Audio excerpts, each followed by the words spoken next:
To the average moviegoer in the 1940s and 50s, Hollywood's golden age was a paradise of Art Deco theaters, glittering premieres, and charismatic stars smiling for the cameras.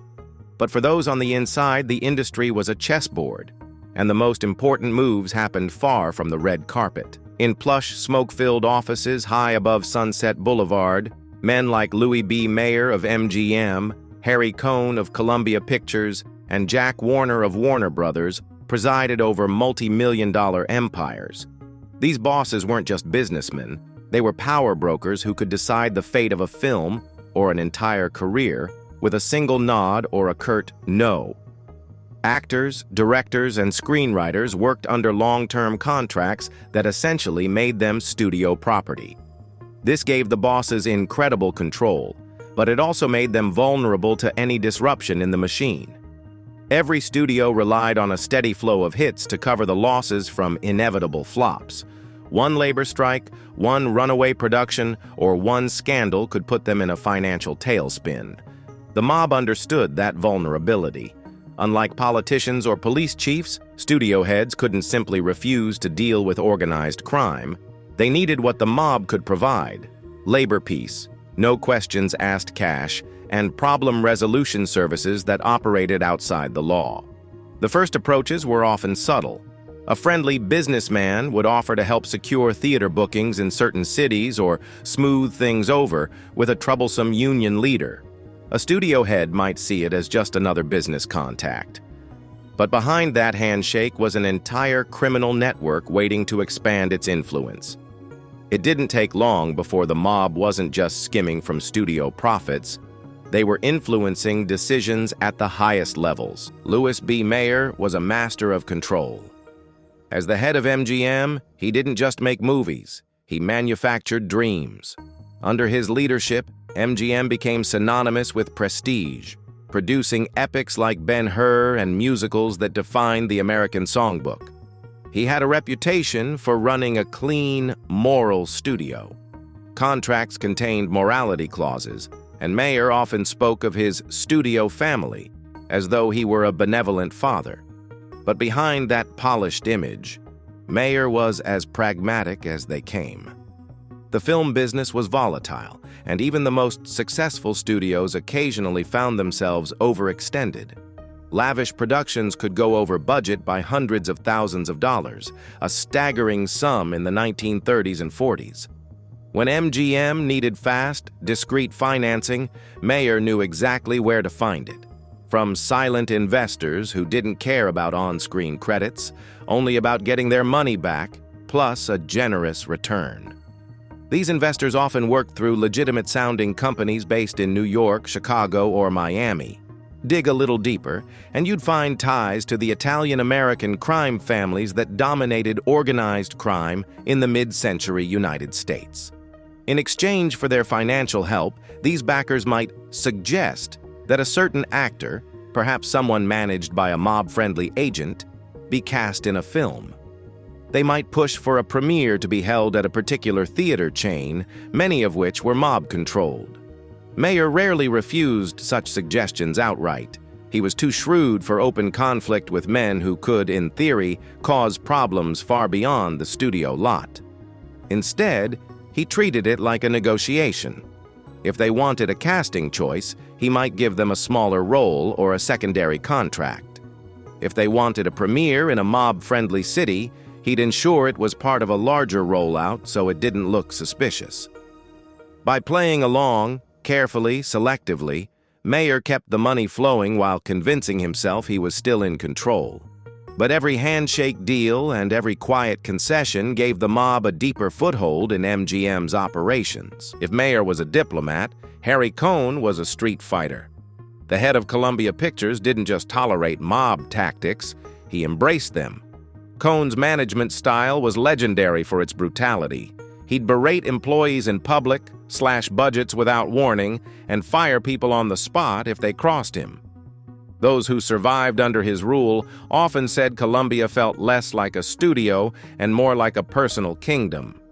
Cohn's reputation made him a natural fit for dealing with organized crime. He wasn't intimidated by mobsters. If anything, he seemed to relish their company.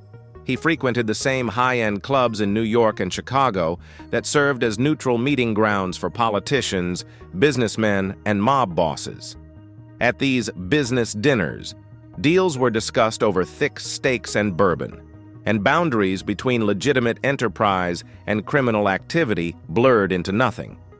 Columbia's distribution network under Cohn became particularly valuable to the mob. Through Cohn's relationships, the studio secured deals with theater chains in cities like Chicago, Detroit, and Miami. Markets where organized crime controlled not just gambling and liquor, but also legitimate entertainment venues. These theaters were perfect for laundering money. Tickets could be sold in cash, attendance numbers could be inflated or underreported, and extra revenue could be quietly funneled into other ventures. Cohn didn't just benefit financially from these arrangements, he gained security. The mob's influence meant labor disputes at Columbia often resolved themselves before they could disrupt production. Rival studios found it difficult to poach Columbia's top talent, especially if that talent had mob protection.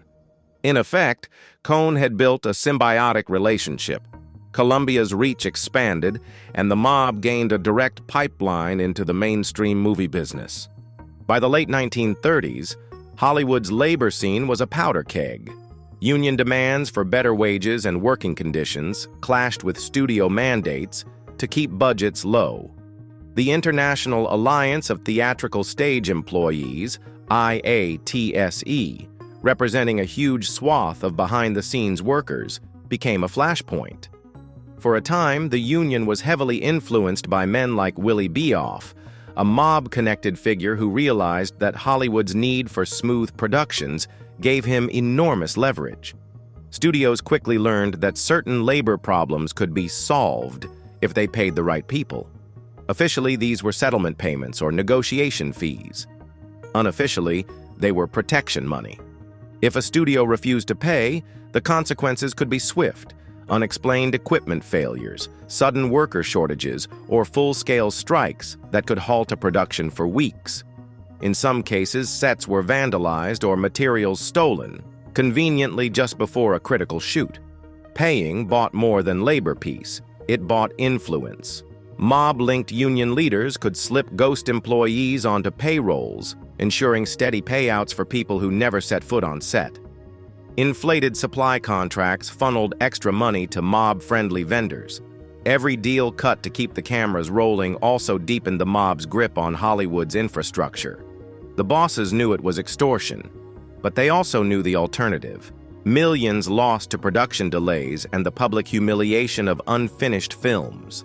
And so, the protection payments continued year after year, a quiet tax on Hollywood's success. Hollywood's biggest secret wasn't its mob connections, it was its own filing cabinets. Studio bosses kept meticulous records on their stars, storing away every scrap of information that could be used to control them. Affairs, addictions, arrests, even whispers of political affiliations were noted and locked in vault-like offices. Officially, these files were about protecting the studio's investment. If a star threatened to break their contract, the boss could remind them of the scandal that might leak. But the mob saw an opportunity. Through bribed assistants, crooked security staff, or even direct deals with certain executives, they gained access to these files. Once they had dirt on a star, they could use it to pressure the studio. A mob-connected producer might suddenly get a prime role for his girlfriend. A casino owner might demand that a certain actor headline his Vegas showroom. The studio boss, aware that the mob could leak sensitive information, would quietly comply. The threat didn't even have to be explicit. Everyone understood the unspoken rules. If the mob had your secrets, you worked with them, or you risked losing everything. Independent filmmakers were often the weakest link in Hollywood's defenses. Lacking the financial reserves of major studios, they were more likely to take mob money without asking too many questions.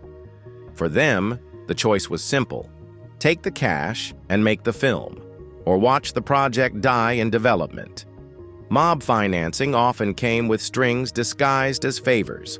A producer might be asked to shoot in a mob-controlled city, to hire a certain actor or crew member, or to use specific post-production facilities. These demands weren't optional, and failure to comply could mean more than just losing funding. It could mean losing your safety. Some independent films became outright fronts for money laundering. Budgets would be inflated on paper, expenses padded with fake invoices from shell companies. The profits from the film would then appear clean, ready to be folded into other ventures. In a few cases, these mob-backed indies actually became hits, giving the mob unexpected legitimacy and further connections in the industry.